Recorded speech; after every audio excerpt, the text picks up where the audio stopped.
আমার 42 বছর দল করছি, একদিনের জন্য দল ছেড়ে যায়নি। এই দল করতে গিয়ে শত শত মামলা খেয়েছি, বছরের পর বছর কারাগারে থেকেছি।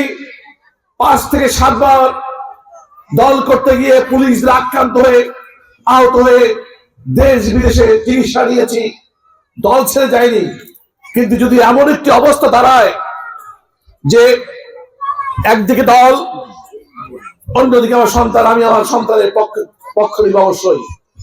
কিন্তু পৃথিবীর ইতিহাসে সবচেয়ে বিরল মা হচ্ছে বেগম খালেদা জিয়া। সে চিন্তা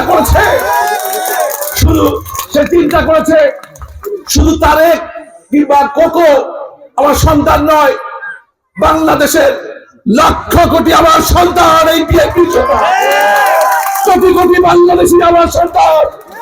তাই তো এই 70-80 বছর বয়সে বেগম খালেদা জিয়া তার ছেলের কথা, নিজের গর্ভধারিণী সন্তানের কথা চিন্তা না করে তিনি বাংলাদেশে থেকে গেছে, কারাগারে গিয়েছেন।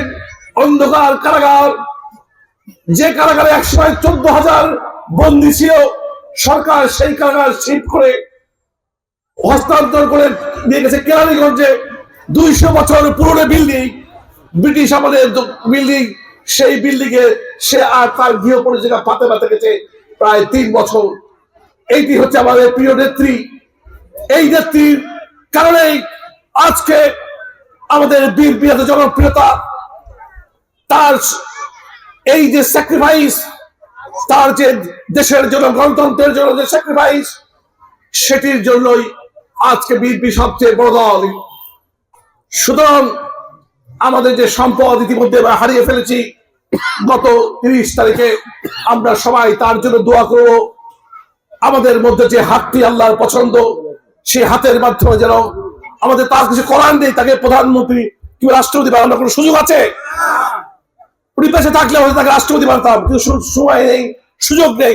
কমপক্ষে আপনারা যারা নামাজ পড়ে আল্লাহর কাছে প্রার্থনা করবে, আল্লাহ যেন বেগম খালেদা জিয়া আবার আমাদের মধ্য থেকে একটি হাতকে পছন্দ করে তার দোয়া কবুল করার মধ্য দিয়ে বেগম খালেদা জিয়া যেন মাটির নিচে যেন ভালো থাকে, এই দোয়া করে কথা দিলেন তো সবাই।